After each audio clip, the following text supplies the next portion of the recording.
E em Isaías 44, verso 26, diz assim: sou eu quem confirma a palavra do teu servo e cumpre o conselho dos seus mensageiros, quem diz a Jerusalém: tu serás habitada, e as cidades de Judá sereis reedificadas, e eu levantarei as suas ruínas. Então, nós vemos aqui que também é uma promessa do Senhor, é uma promessa, reedificar e levantar as ruínas. Deus tinha essa promessa para Jerusalém. Em Isaías 58, 11,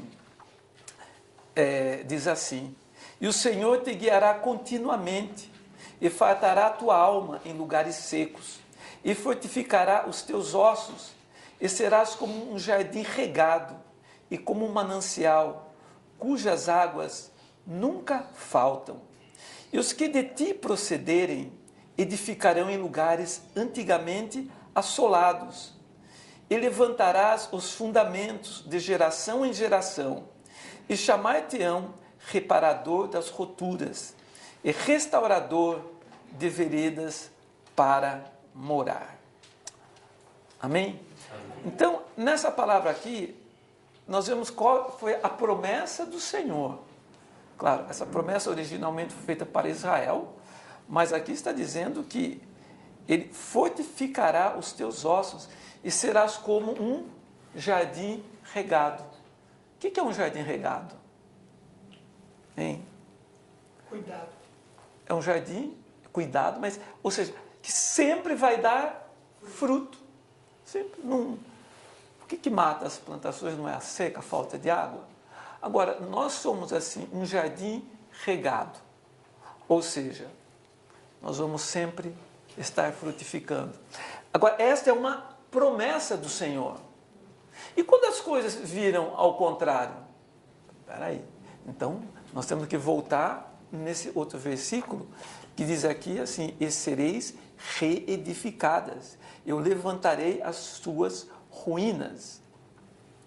Então,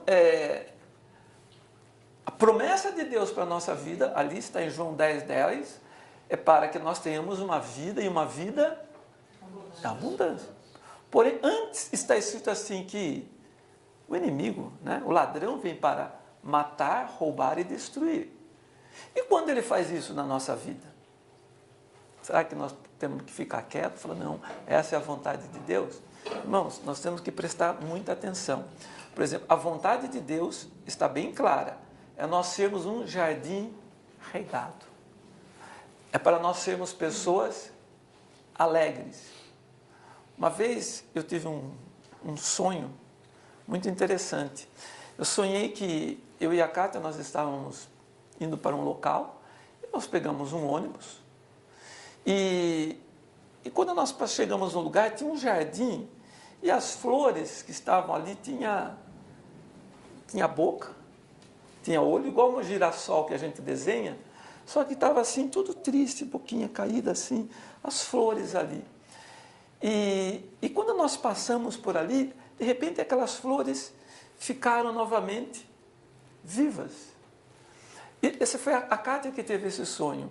E eu tive um sonho que tinha eu vi um senhor assim, já de idade, pescando, e o peixe estava todo enroscado na linha, assim, sabe quando a linha está machucando o peixe? Eu falei: nossa, deixa eu desenroscar esse peixe dessa linha. E esse sonho, claro, não entendemos direito o sonho, o que significava, mas nós conhecemos uma irmã, ela é esposa de um pastor, ela tinha o dom, tipo Daniel, assim, de revelar sonhos. Você contava o sonho, ela falava assim: ah, isso é perturbação, não é nada. E às vezes a gente achava que era alguma coisa, não, não é nada. E esse sonho, quando nós contamos para ela, ela disse o seguinte: não, esse sonho dessas flores é o jardim de Deus. Eu lembrei desse sonho agora por causa, nós somos um jardim regado. E o jardim regado, as árvores dão fruto, as flores vão estar sempre alegres ali. E ele falou assim: isso daí significa a igreja de Deus, é o jardim de Deus. E Deus está mostrando que vocês vão chegar numa igreja onde algum problema aconteceu e as almas ali estão tristes, estão abatidas, mas vocês vão trazer a palavra, e através da palavra, essas almas vão ficar alegres novamente. E esse sonho que o irmão teve significa que esse homem pescando, já um homem de idade, ele estava com terno, tudo, ele falou assim, provavelmente seja um pastor, alguém assim que caiu da graça de Deus. E em vez dele estar assim, alimentando as ovelhas, ele está ferindo as ovelhas, ele está machucando. Esse peixe todo enroscado, ele tem algum problema que ele está ferindo. E o irmão vai estar ajudando essa pessoa. Olha, foi questão de meses. Nós chegamos em um lugar que era exatamente assim. Uma igreja onde a pessoa só tinha pancada ali. E muitos problemas acontecendo na igreja. Mas você chega, você não sabe de nada. Mas não é que as pessoas vinham contando. Através da palavra, Deus ia revelando. E nós ficamos um período naquela igreja. E naquele período que nós ficamos, quando nós saímos de lá, estava exatamente como aquele jardim regado. Sabe?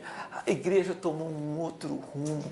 Sabe? O próprio pastor resolveu problemas, coisas que não estavam bem ali, foram consertadas, foram arrumadas. Deus trouxe alegria. Era esse jardim regado. Então, esse é o propósito de Deus na nossa vida. Então, o que eu tenho que ver? Se alguma dessas coisas foram roubadas, então eu tenho que procurar a reconstruir aquilo que foi destruído. E parte desse estudo aqui, ele está relacionado com o livro de Neemias. Quem aqui já leu o livro de Neemias? Então, quem não leu, conselho. É um livro assim, curtinho. Leia essa semana. Sabe, cada dia lê dois versículos, e uma semana você lê. É o livro que conta sobre a reconstrução dos muros de Jerusalém. Jerusalém tinha sido invadido pelo inimigo. As pessoas, muitos foram levados cativos, outros ficaram na cidade, mas as muralhas tinham sido destruídas. Interessante, quando nós fomos na Turquia, eu nunca tinha visto grandes muralhas bem de perto, né? Mas nós pudemos ver ali em Istambul, parte da muralha. Istambul, nesse livro de história que eu tinha com uma capa assim, era a antiga Constantinopla. Ela era toda murada, mas aquelas muralhas conseguiram abrir uma brecha naquelas muralhas.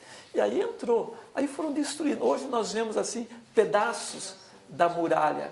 Várias partes da cidade tem aqueles pedaços. É muralha mesmo, não é um muro.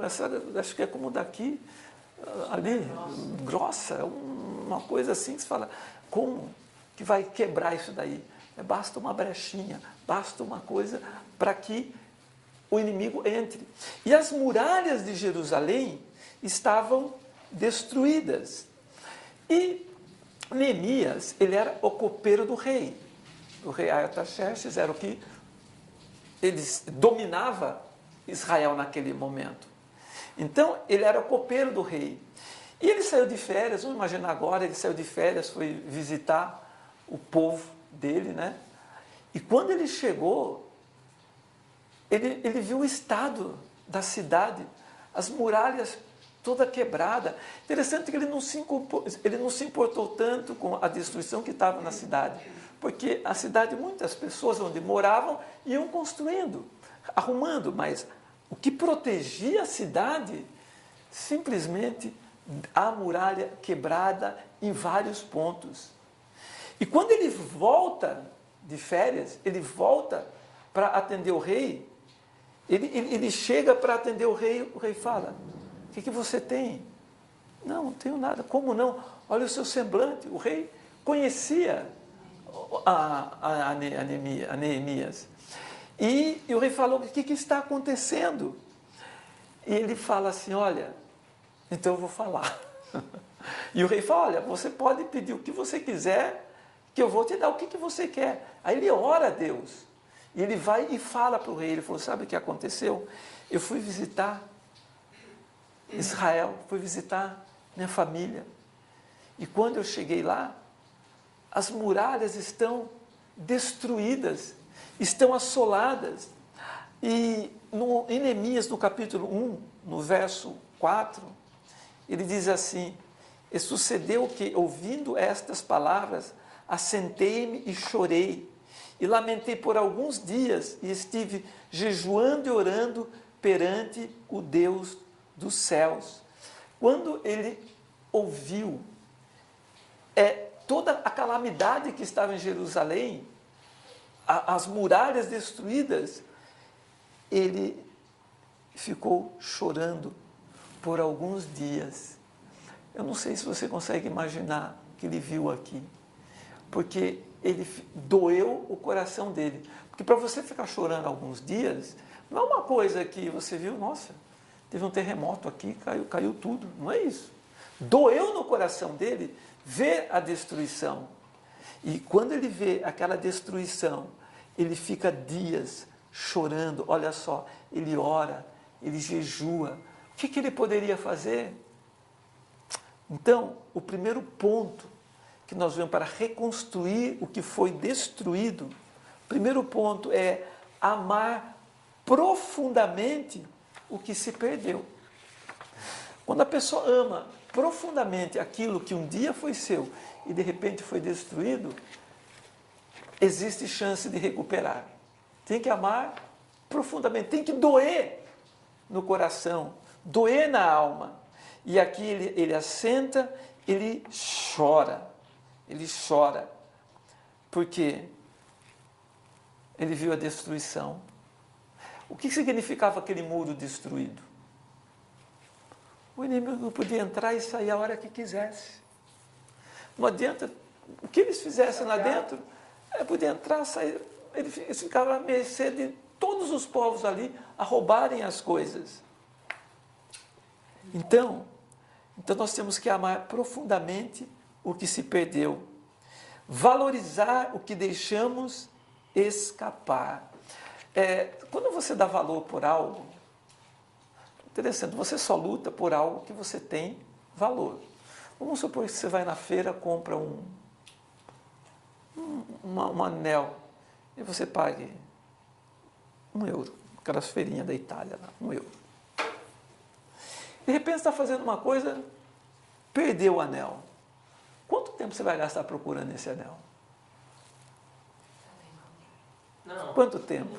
5 segundos. Você vai olhar, €1, você vai comprar outro. Agora, se for esse anel aqui que eu comprei quando eu fiz, perdeu. Nossa. 30 anos, se você tivesse um ralo, ia quebrar o ralo. Quando nós fizemos 30 anos de casado, nós fomos para a Grécia. Nós fomos num lugar lá, numa cidade pobrinha chamado Lindos. Não lembro até do lugar, tinha um lugar que só vendia esses artigos de ouro mesmo. E nós experimentamos e compramos esse anel. 30 anos de casado. Tem um preço sentimental. Claro. Então, se eu perco algo que eu dou valor, gente, eu vou procurar, eu vou revirar a casa, eu vou seguir meu caminho de volta. Se caiu num ralo, eu vou quebrar o ralo. Eu derrubei a chave do Audi dentro do ralo. Na frente da igreja. Quase morrendo aquele dia. Várias horas, mas eu lembro que você fez uma vara. Fiz uma vara de pescar e ali é cheio de água lá dentro. E aí meu pai ficou lá assim, só aqui, ó. Parecia pesca mesmo. Aí ele, opa, peguei. Aí ele pegou a chave. E consegui pescar a chave de volta, né? Porque é algo de valor. Então, para nós reconstruir, nós só conseguimos reconstruir o que foi perdido se nós valorizarmos o que deixamos escapar. Um exemplo que o autor dá aqui é que José e Maria perderam Jesus. Eles foram fazer uma viagem lá para Jerusalém e quando eles voltaram, claro, imagino que foram assim, igual uma caravana. As viagens eram a pé, caminhando, todo mundo junto. Eu acho que eles deviam estar acostumados a Jesus viver andando com as pessoas. Quando eles chegaram em Nazaré, cadê Jesus? Está com você, José? Não. Maria está com você? Eu imagino se fosse Cátia. Ele vai Vicente! Ele tem um time! Como você deixou? Ah, eu achei que estava com você. Aí perguntaram para os parentes, voltaram correndo para lá. E quando chegaram lá, onde que eles foram achar Jesus? Lá no tabernáculo. Na casa do pai dele. Na casa do meu pai, na casa do pai dele. Ele estava lá no templo. Ele estava no templo. Ele estava lá. E aí Maria chega, mas Jesus, o que você está fazendo aqui? Nós estávamos agoniados procurando você. E Jesus fala assim, eu estava cuidando das coisas do meu pai. Né? Já. Mas imagina a sensação de você perder algo que você valoriza. Gente, quem tem um filho, você pode ter 10 filhos. Se você perder um, deixa, eu tenho mais 9. Você deixa os 9 lá. Uma vez sumiu, lembra? Você deixa os 9. Nós entramos no mercado, ele sumiu. Olha, você te avisou lá na frente o pessoal, e eu desesperada, chorando, Jimmy, procurando o Jimmy, querendo o Jimmy, nada, o Jimmy. E daqui a pouco eu volto no mesmo lugar que eu estava antes, eu olhava e nada. Aí eu orando, Deus, me dá uma luz, me dá entendimento, o que eu faço? Aí o Senhor falou, assim de meu coração, olhe debaixo das roupas. Sabe aqueles cabides assim, que ficam pendurados? Olhe dentro do cabide. Aí eu abri, você cobriu o Jimmy sentado. Sentado embaixo das roupas. Sim. Por quê? Viu como isso era importante? Quando você tem que amar profundamente o que se perdeu. Valorizar o que deixamos escapar.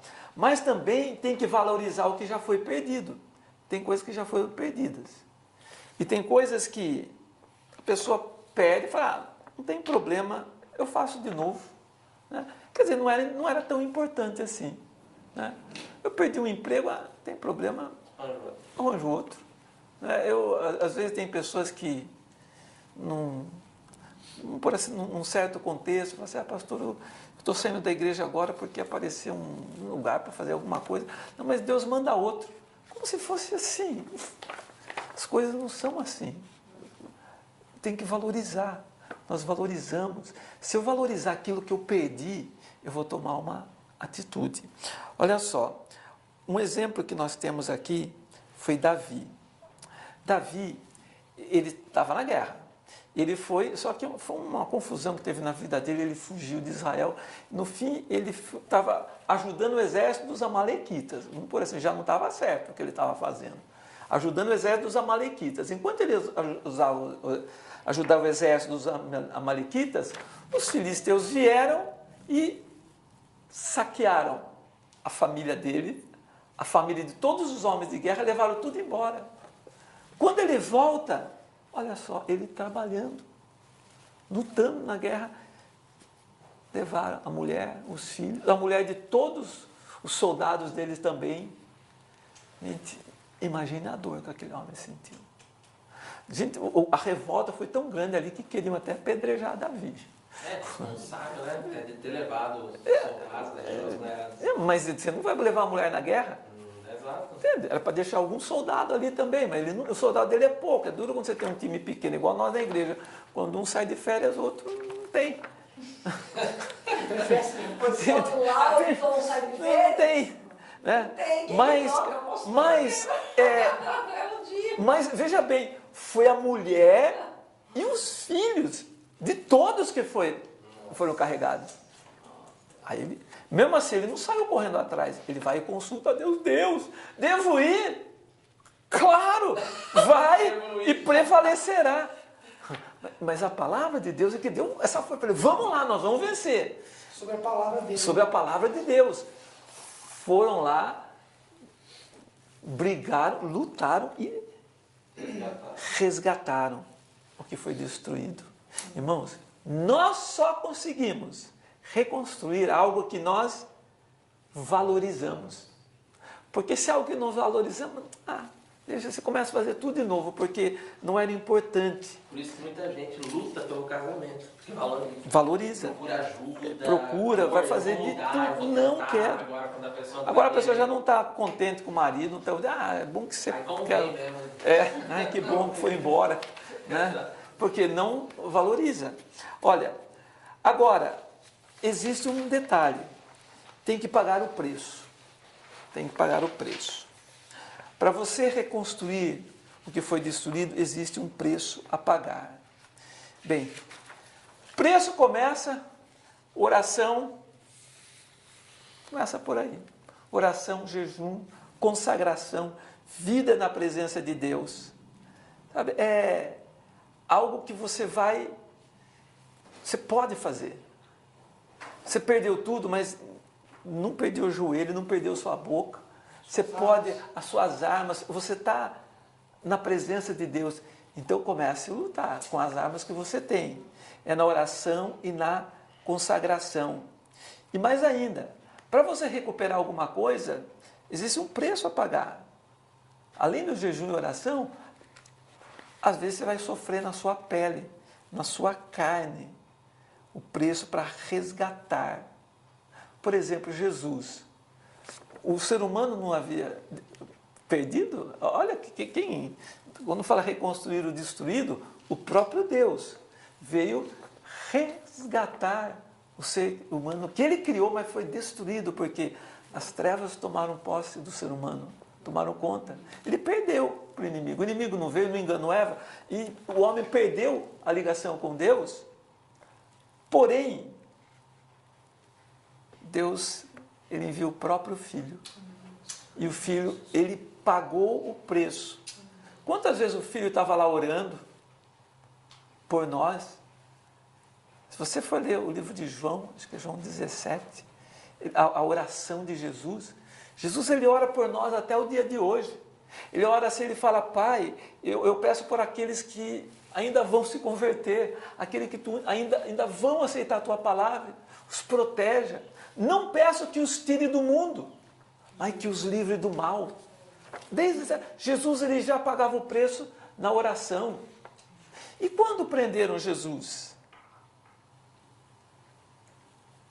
Açoitaram, cuspiram, xingaram, escarneceram. E Jesus revidava?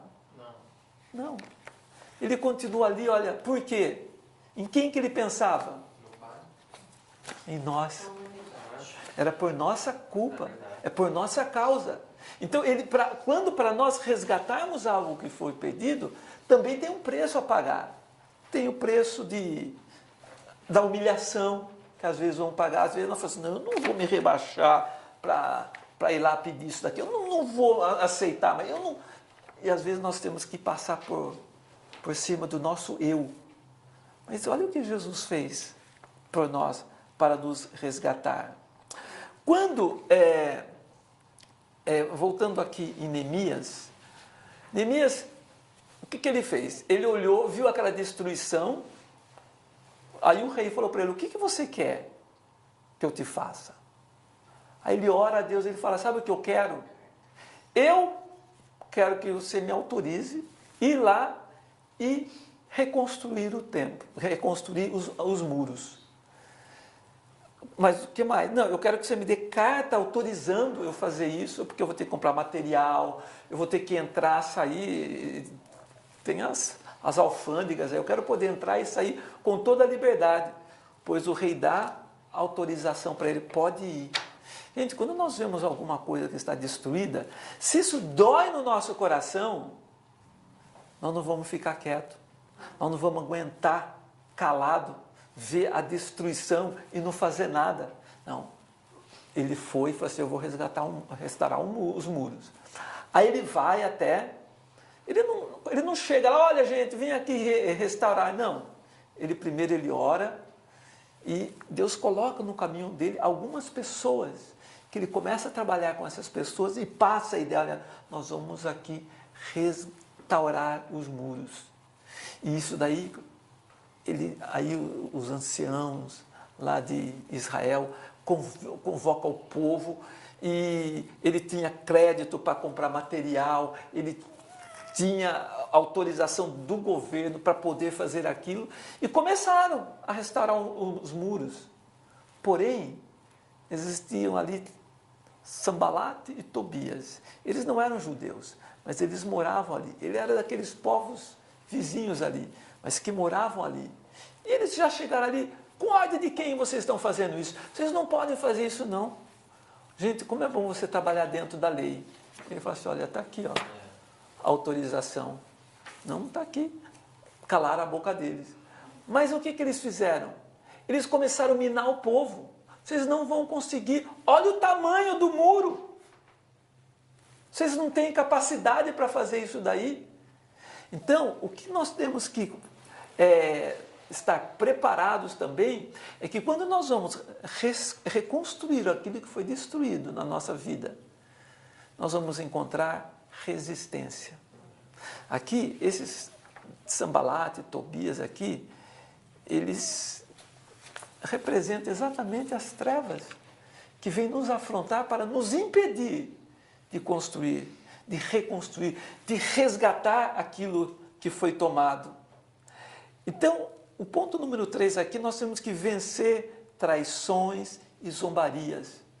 Quantas pessoas podem chegar e falar para você, olha, mas desista, isso já está perdido. Você não tem condição. Não vai dar certo isso daí. Mas você sabe o que você perdeu. As pessoas não sabem. Então você é que vai valorizar. E você sabe quem você é em Cristo. Você sabe quem você é em Deus. Então, pode vir o inimigo soprar o que for no seu ouvido. Você tem que declarar, maior é o que está em mim.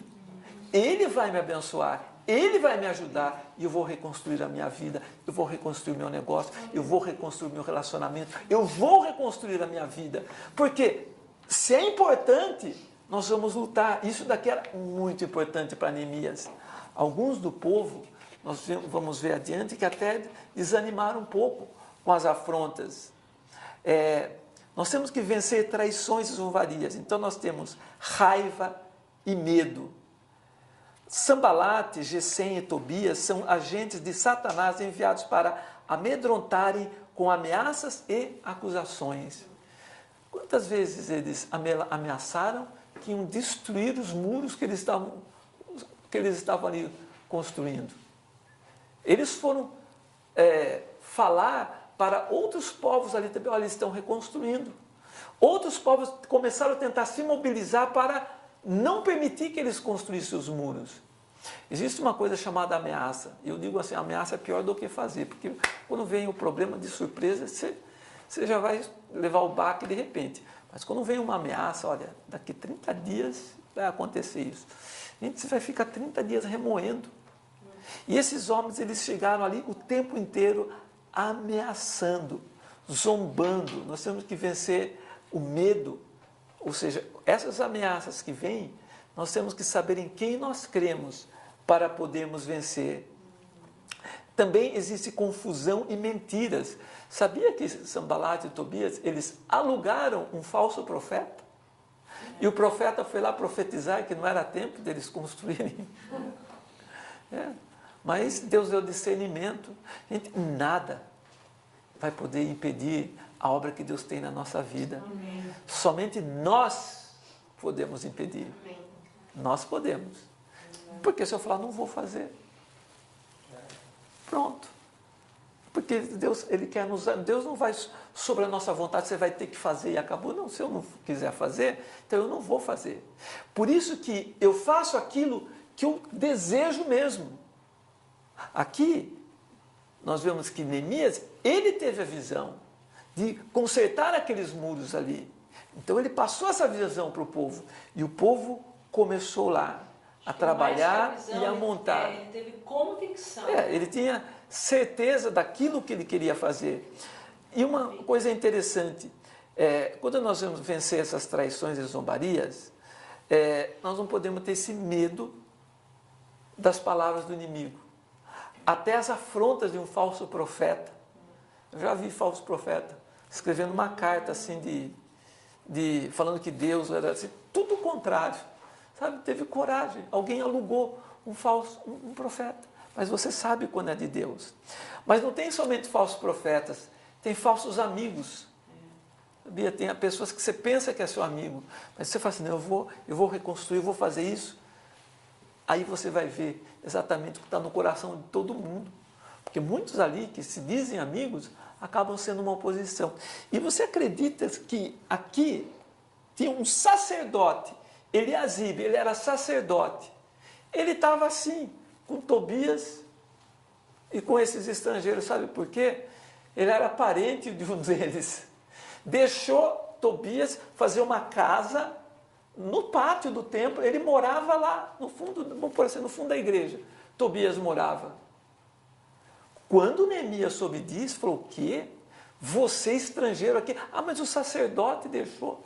Sabe o que Neemias fez? Pegou um grupo de povo, pegou os móveis dele, tacou tudo na rua. Você não tem parte na herança do Senhor. O que ele está mostrando aqui? Gente, eu não posso fazer acordo com o inimigo. Sabe? Eu não posso ter acordo com trevas. Não vamos fazer esse negócio aqui que vai dar certo assim, e a pessoa está com a vida toda errada, toda no pecado. A sociedade, como? né? Tem que Gente, eu tenho que abrir os olhos, não ter sociedade com os infiéis. Por quê? Você está pensando em fazer as coisas tudo dentro da palavra de Deus. O outro está dando o jeito dele lá, fora da palavra de Deus. Como caminharão dois juntos se não estão de acordo? E aqui, olha, o próprio sacerdote estava acobertando o erro de um parente dele ali. Então, nós temos que vencer traições, vencer zombarias, raiva, medo, confusão, mentira. Outra coisa, ele alugava pessoas para jogar confusão no meio do povo. Sabe quando chegava no meio daqueles que eram mais assim, fraquinhos? E, olha, tem um povo aí se armando para vir destruir aqui. E eles chegavam para Neemias, eles estão se armando, nós não vamos conseguir. Mas Neemias, quando você tem a convicção, como a Cátia disse, e nós vemos aqui Neemias, Deus está na frente, Deus está conosco. Mas, além das ameaças, eles foram mais longe. O muro, imagina o muro sendo construído, então ficava um grupo arrumando aqui, o outro grupo longe um do outro. O que aconteceu? O inimigo, quando eles iam dormir à noite, vinha e derrubava tudo. Olha o que eles fizeram. Qual foi a reação de Neemias? Ah, não está dando certo, vamos parar. Ah, não deu certo. É melhor parar porque... Não, quando você tem convicção de algo, você vai até o fim. Você não vai se deixar ser vencido pelas coisas que não dão certo. Ah, o inimigo veio, roubou a família de Davi. E daí? Foram lá lutar e trouxeram de volta. Eles derrubaram o muro durante a noite? O que eles fizeram? Vamos montar a guarda. Então, uns vigiavam à noite, outros trabalhavam durante o dia. Eles tinham a guarda ali. Só que tinham grupos, eles estavam um muito distante do outro. Então, eles combinaram o seguinte, olha, em cada local vai ficar um levita. Vão ficar com a trombeta do lado. Se vocês verem que o inimigo vem desse lado aqui, toca a trombeta. E quando começar a tocar a trombeta, todo mundo corria para ajudar ali onde estava sendo atacado. Onde eles ouviam. Então, existem as estratégias. Não é porque não deu certo, eu tenho que... Ah, parou, não vai dar. Ih, não tem mais jeito. Tem jeito sim. Eu tenho que ter a certeza daquilo que Deus tem para a minha vida. E uma das coisas aqui que nós vemos nesse vencendo as traições são palavras que ferem.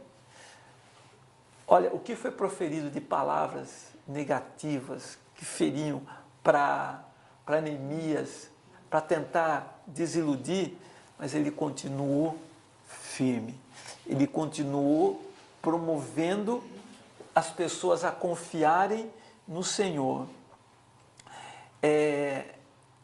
Jesus, lembra-se quando Jesus estava na cruz, ou antes, ou a caminho da cruz, não havia necessidade. Porque Jesus já estava condenado, com a coroa de espinho na cabeça, levando a cruz, mas o que as pessoas ficaram fazendo? Xingando, lançando palavras de maldição. Mesmo na cruz, um fala, olha, se tu és filho de Deus, então salva-te a ti mesmo e salva nós. Veja quanta coisa ali, escarnecendo. Porém, o que Jesus fez? Pai, tenha misericórdia. Não sabe. Como ovelha muda, né? Ele ficou quieto, mudo. Ele não ficou dando satisfação, rebatendo cada palavra. Exato. Então, eu quero reconstruir o que foi destruído. Eu não tenho que ficar me defendendo. Eu não tenho que ficar... Não, isso é por causa disso. Alguém xinga, alguém fala uma coisa. Olha, eu vou colocar você nas mãos de Deus. Não, não é... Não. Ó, fica quieto. Acalma. Confie no Senhor. O próprio Jesus, depois que fizeram tudo aquilo, Jesus fala o quê? Pai, perdoa-lhes, não sabem o que fazem. Essa tem que ser a nossa atitude. O que nos ensina aqui? Às vezes, quando a casa cai, tudo é destruído, e todo mundo dá palpite, né? Se tivesse feito assim, aí a pessoa quer se defender e quer se justificar. Gente, humilde, não se defende. Deus te defende. Deixa Ele te defender. Ó, segue o exemplo de Jesus. Deixa Ele. Então, para nós reconstruirmos algo, nós temos que, não dar ouvidos ao que, Sanbalat e Tobias estão lançando sobre nós. Eu tenho que confiar no Senhor. Tenho que também promover motivação. Interessante, né? Quando os judeus estavam sendo ameaçados, muitos deles chegaram para Neemias, olha, o inimigo está aí perto, não vamos conseguir, não. Mas Neemias sempre teve uma palavra de motivação. Olha, como que eu vou reconstruir se eu estiver desmotivado? A motivação é uma das coisas mais importantes na nossa vida para nós alcançarmos a vitória. Eu tenho que ter o quê? Motivação não, motivo. Por isso que uma ração. Aqueles times de futebol jogando, fica as cheerleaders. Vai. Tem até competição, né? Cheerleader, quem anima mais. Motivando. A plateia, né? O time, a torcida. A torcida. A pior coisa que você pode fazer um jogo de futebol é quando o time está perdendo, a própria torcida começa a vaiar o time. Nossa. Gente, você mata, você acaba com a motivação. Mais a brasileira, né? É a única que faz Os brasileiros isso. são terríveis. Aí começa, acabou a motivação. Sendo que palavras de motivação vão levantar. Agora, quem que tem que ter a palavra de motivação aqui? É você que quer reconstruir. É muito comum, né, nos dias de hoje, não sei se na Suíça acontece isso, mas para o brasileiro é muito comum. E aí, tudo bem? Estou na luta. Nossa, só vive na luta? Pior que é assim mesmo, tô na luta, cara. Tô na luta, o que é? É o UFC? Onde que você está lutando tanto? Tinha um irmão, a gente sempre perguntava, irmão, como é que tá? Tô na luta, tô na prova, tô na benção, tô no vento. Nossa, o que é isso? Outra finalizar ainda no vento, não. Outra, não, estou num deserto. Faltou, do deserto. No deserto, né? na luta. Peraí, que motivação é essa? Então, complemento. Olha, estou na luta, mas estou vencendo. Não é isso? Eu posso estar na luta, mas deixa eu... Não, estou numa luta aqui. Espera aí. Sabe, é melhor falar assim, estou na bênção. Você está lutando, mas está na bênção. Por quê? Se você desanimar, e aí? Como que vai ser? É muito forte, né? A palavra é forte. Se você, não vai dar, não vai não. Se a tua fé, como é que é? Se te mostrares frouxo no dia da angústia, a tua força será pequena. Por isso, não importa o que aconteça. É importante para você reconstruir? Então, lute. Não desanime. Tem dia que eu passo nervo o dia inteiro com coisas que não dão certo. Mas, às vezes passa até para outro dia. Mas não desisto. Ah, que alegria que dá a hora que eu resolvo a situação. Puxa, resolvi o problema. Sabe? Porque eu não posso. Isso daqui faz parte da reconstrução. Imagine reconstruindo lá, de repente, a hora que está quase terminando, aí vieram lá, derrubaram uma parte, vamos parar. Não, vamos seguir. Vamos fazer, fez até aqui, caminhou até aqui, vamos caminhar um pouquinho mais. Ponto número 5 aqui. Um detalhe, só para... Eu quero ver tudo que eu marquei aqui. Quando ele está dizendo promover a motivação, o que ele fez? Ele pegou armamento, colocou espada na mão das pessoas, né? Imagine só um soldado, você vai defender aqui. Como? Não. Chegar aí, dá uma rasteira. Gente, o soldado vai sentir o quê? Desprotegido. A confiança do soldado, onde que está? Claro, tem Deus tudo, mas ele tem que ter a espada, ele tem que ter o escudo.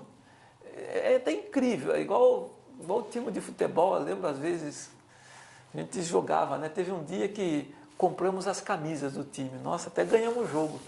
Só de pôr o uniforme. Né? Sabe aquele jogo Espírito de Miséria, os camisados contra os sem camisa?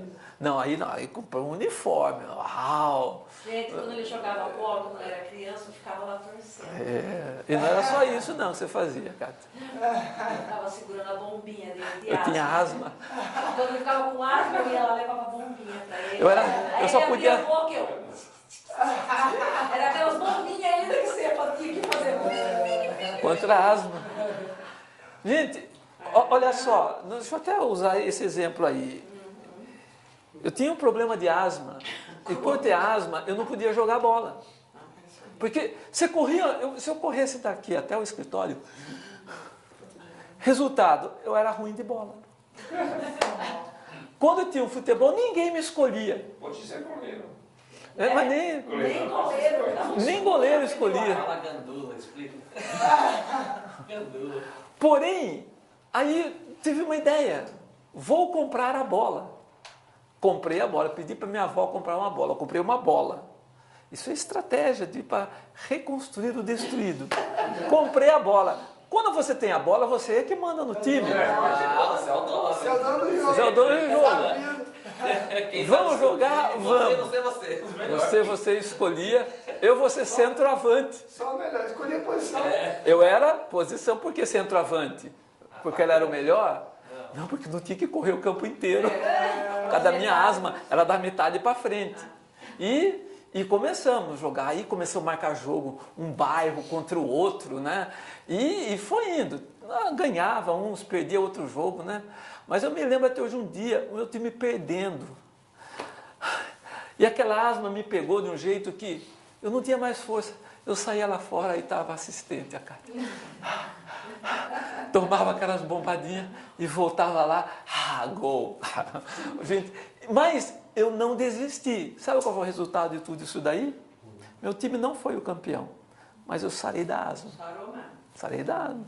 Depois comecei a jogar num time do SESI, futebol de salão, e daí fui para frente. E coloquei alguém para jogar no meu lugar, o Jimmy. Deus teve misericórdia, porque eu também eu tive asma jogando bola. Mas era habilidoso, hein, mano? Então, é isso. Eu não posso desistir. Igualzinho. Torcia pelo pai, Torcia para o filho também. Colocamos eles no time Fraldinhas do Primavera. Dos Fraldinhas. Mas é isso, eu não posso desistir. Mas você tem asma. Você é doente. Você não vai conseguir, você não tem dinheiro. Para. Não, eu vou correr atrás do que me foi tomado. Foi o inimigo que roubou a minha saúde. Eu não nasci com asma. Por que eu vou ter que viver com asma? Eu não posso aceitar. Eu não posso. A não ser que Deus fale para você, igual falou para Paulo. Mas Deus falou para ele, olha, a minha graça te basta. Mas se você não ouviu isso ali de Deus, olha, lute. Vá atrás daquilo que foi tomado seu. Eu falo, o Nick, ele não tem pernas. Mas ele fala que não tem pernas nem braços. Mas ele diz que no armário dele tem um par de sapato. Caso ele acorde, Aí. Olha isso, é fé. Isso daí não é fé, é fé. Então, eu tenho que promover motivação. E para promover motivação, eu tenho que dar equipamento para a pessoa poder lutar. Sabe? Então ele foi, olha, não, olha essa espada novinha para você. Pô, obrigado. Ele é o motivador. Também tem que investir os bens na obra de Deus. Sabe o que Neemias fez? Neemias ele era copeiro do rei. Ele tinha salário. Quando ele deixou e foi lá para trabalhar, para montar os muros, ele pegou o dinheiro dele pessoal, investiu. Tinha muitos israelitas que foram vendidos como escravos. Sabe o que ele fez? Foi lá, comprou a liberdade. E não, você está livre. Você não nasceu escravo. Ele comprou. Ele investiu na obra de Deus. Sabe qual foi o resultado da vida de Neemias? Qual foi o resultado da vida de Neemias, pessoal? Quem leu o livro de Neemias? Quem lê Neemias? Tá bom, hein? Gente, ele foi governador de Israel. Ele passou a governar. De copeiro, ele passou a ser governador de Israel. Ele arrumou tudo, o rei falou assim, pô, não tem ninguém melhor para cuidar de lá do que você. E ele ficou representando o próprio rei lá. Ele era o governador de Israel. Mas ele deu o tudo dele. Ele não deu uma parte dele. Ele deu a vida dele, o sangue dele, as coisas dele. Sabe? Ele investiu na obra de Deus. Muitas pessoas ali, leia o livro de Neemias, também arrecadaram coisas. Sabe? Eles investiram. Mas qual foi o resultado? Gente, o resultado está aqui. Mas não vou ler agora, vou ler depois. Depois é o ponto número 7. O resultado... Não, o ponto número 6, a confiança, confiar totalmente em Deus. Sua confiança em Deus fez com que ele preservasse sua objetividade, venceu temores e provocações. Quando você confia 100% em Deus, não é 99,9%, é 100%. Gente, nada nem ninguém vai te derrubar. Os que confiam no Senhor falam que são como um monte. Pode vir nevasca, tempestade, pode vir o vento mais forte desse mundo. Eu nunca soube que um vento derrubou um monte. Já ouviram falar um vento? Tem, um vento derruba areia. Uma árvore. Mas um monte. Então, quando você confia 100%, e para você confiar 100%, você tem que estar na presença dele 100%. Não é metade, um pouquinho na presença, um pedaço fora. Porque um pedaço fora, a sua fé vai falhar nessa hora. Mas quando você está na presença de Deus, apesar que tem pessoa que vive na presença de Deus, mas não tem a fé, não confia. E aqui ele confiou 100% que Deus ia dar vitória e eles iam reconstruir os muros. Essa confiança, 100%. Quando chegou a dificuldade, monta guarda. Mais dificuldade, faz espadas. Equipa o povo. Essa confiança fez que mesmo quando uma vez chegou Sanbalate e Tobias, falou, olha, desce daí, vem aqui. Temos algo muito importante para conversar. Ele falou assim, olha, eu não vou descer não, porque eu estou fazendo uma grande obra. E não vou poder descer. Gente, quando nós estamos fazendo essa grande obra, eu não posso deixar que nada me distraia. Sabe, você está fazendo uma coisa, quando estou fazendo uma coisa, quando você não pode deixar o telefone me distrair. Não posso parar isso que eu estou fazendo. Gente, isso que Deus nos coloca é algo nobre. É algo que é importante. Eu não vou parar. Eu não quero ouvir uma conversa de você. Não, mas desce aqui. É algo importante. Não vou descer. Estou fazendo algo grande. Então, ele confiou 100%.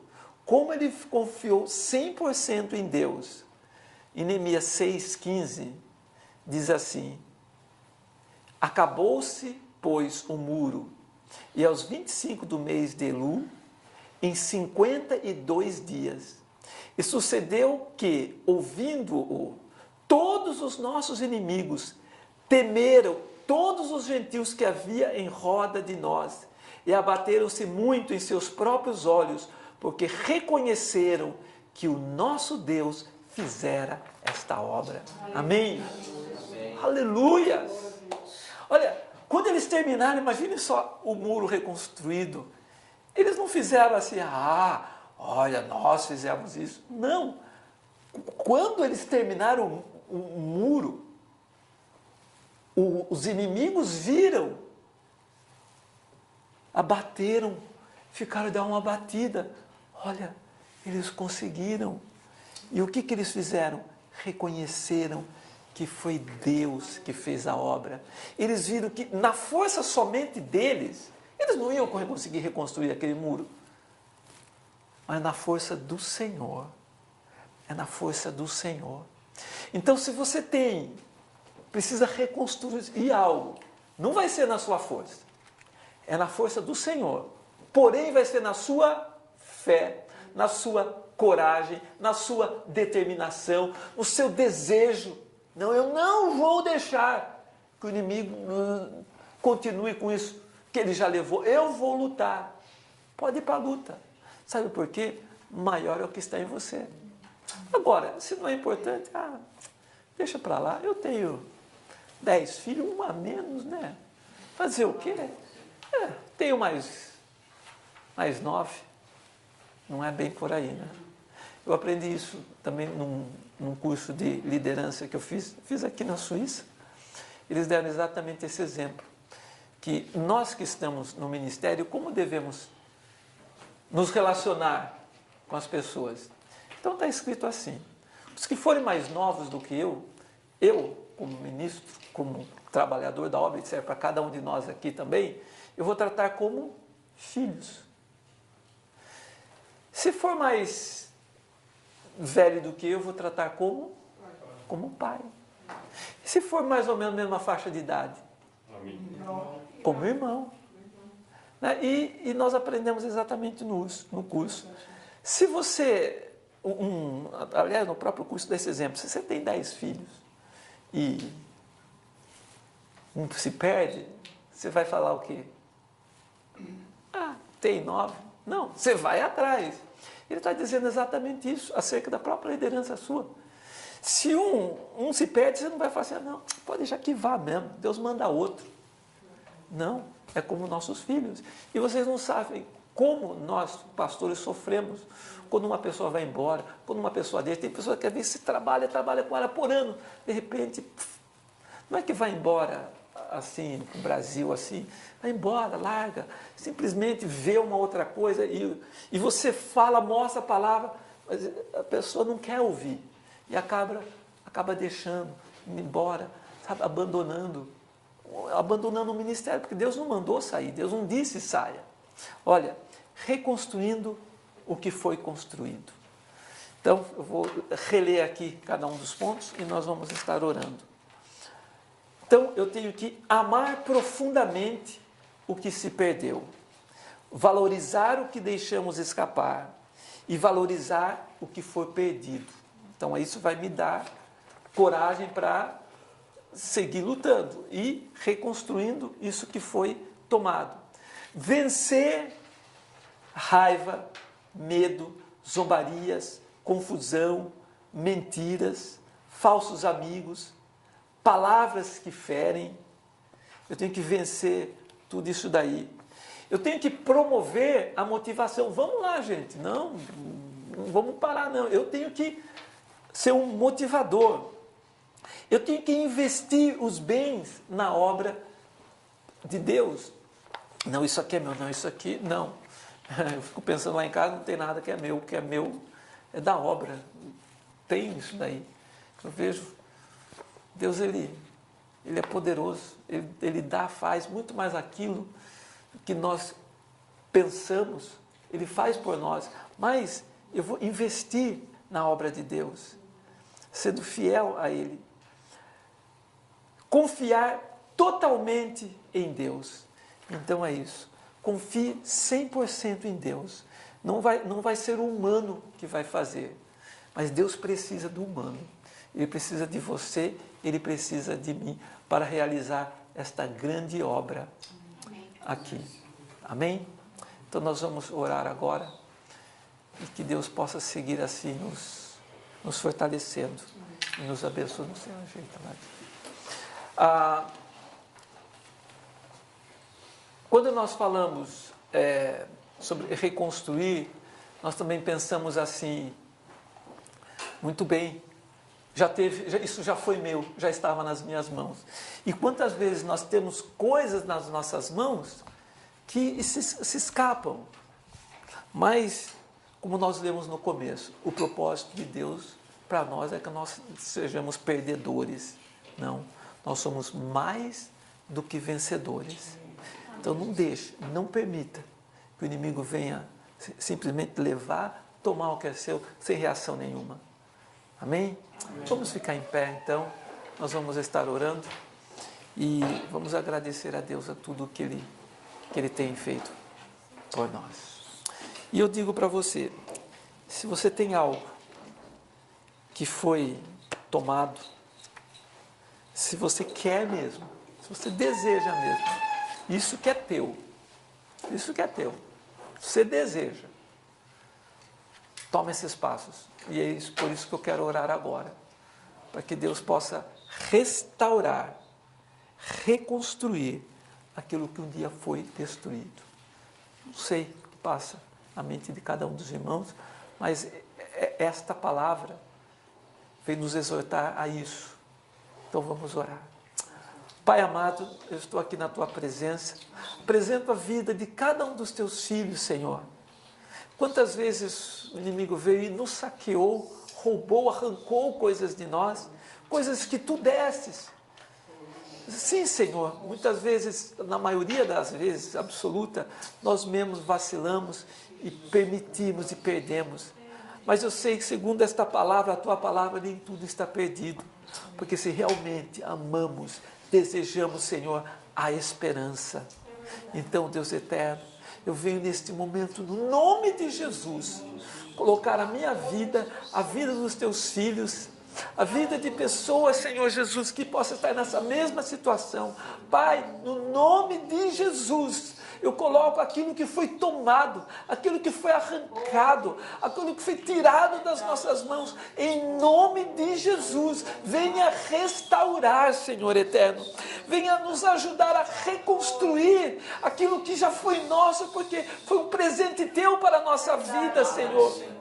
Deus eterno, eu declaro aqui agora, Pai eterno, vidas sendo restauradas, reconstruídas, relacionamentos, Senhor, sendo também reconstruídos, Senhor, emprego, Senhor Jesus, sendo reconstruído, Senhor, oh Pai eterno, lares, Senhor, sendo reconstruídos, oh Deus eterno, olha e sonda cada coração, Senhor, nós rejeitamos aquilo que o inimigo veio tomar, que Tu nos desse, Senhor, e no nome de Jesus nós vamos atrás de Ti, nós vamos como Davi. Talvez nós não vamos conseguir vencer isso sozinhos, Senhor, mas nós reuniremos nossos irmãos, nós reuniremos pessoas, mas nós vamos lutar, Senhor, para restaurar, para refazer aquilo que um dia nos foi tirado, Senhor. Deus eterno, eu peço as Tuas bênçãos a cada um dos Teus filhos. Venha restaurar, Senhor, sentimentos também. Venha restaurar corações, Senhor. Toda mágoa, toda tristeza, tudo aquilo que foi lançado, toda palavra negativa, nós anulamos agora em nome de Jesus, Senhor. E também dizemos como Tu disseste, Senhor, tenha misericórdia dessas vidas que proferiram tais palavras. Perdoa-os. Não sabiam o que estavam falando, não sabiam que estavam falando com um dos Teus filhinhos, Senhor.